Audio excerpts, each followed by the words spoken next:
இன்னைக்குரிய story பார்த்துடலாமா? ஒரு குட்டி பையன் இருக்கான். அந்த குட்டி பையன் பேர் ஜூஸ். அவன் என்ன பண்ணான், ஃப்ரிட்ஜ்லேருந்து ஒரு ஜார் ஃபுல்லாக சாக்லேட்ஸ் இருக்குது.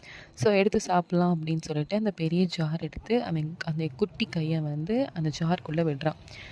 விட்ட உடனே அவனோட கை வந்துட்டு அந்த ஜார்க்குள்ளே மாட்டிக்கிச்சு. அவன் 5 to 6 சாக்லேட்ஸை வந்து கையில் ஹோல்ட் பண்ணியே வச்சுருக்கான். அவனும் அந்த சாக்லேட்ஸை வச்சு புஷ் அவுட் பண்ணுறான், எடுத்துடலான்னு சொல்லிட்டு. பட் வந்துட்டு அவனால் எடுக்க முடியல. அவன் அந்த வழியில் வந்து அவன் அழுக ஆரம்பிக்கிறான். அவங்க டேடி இதை பார்த்துட்டு ஓடி வராங்க. என்ன ஜூஸ் ஆச்சு அப்படின்னு சொல்லிட்டு அந்த குட்டி பையனை பார்த்து கேட்குறாங்க. அப்பா, என் கை வந்து அந்த ஜார்க்குள்ளே மாட்டிக்கிச்சு அப்படின்னு சொல்லிட்டு அந்த சின்ன பையன் சொல்கிறான். நீ முதல்ல சாக்லேட்டை கீழே போடு, சாக்லேட்டை கீழே போட்டுட்டு உன் கையை மட்டும் வெளியே எடுக்க ட்ரை பண்ணு அப்படின்னு சொல்லிட்டு சொல்கிறான். அவன் சொல்கிறான், இல்லை நான் எடுக்க மாட்டேன், எனக்கு சாக்லேட் வேணும் அப்படின்னு சொல்லிட்டு சொல்கிறான்.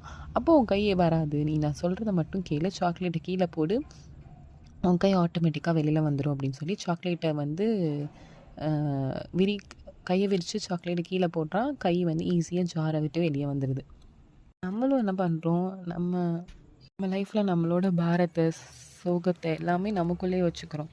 கடவுள்கிட்ட வந்து நம்ம போய் சொல்லும்போது தான் நம்மளுக்கு அந்த சொல்யூஷன் கிடைக்கிது.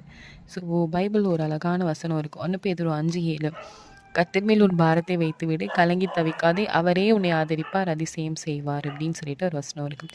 ஸோ இந்த வசனத்தை ஞாபகம் வச்சுட்டு நம்ம எல்லா கஷ்டம், கவலை எல்லாத்தையும் நம்மளே போட்டு குழப்பிக்காமல் கடவுள்கிட்ட சொல்லும்போது கண்டிப்பாக நமக்கு சொல்யூஷன் அவர் கொடுப்பார். இந்த ஸ்டோரியோட இந்த டே ஸ்டார்ட் பண்ணுற ஃப்ரெண்ட்ஸ். பாய்.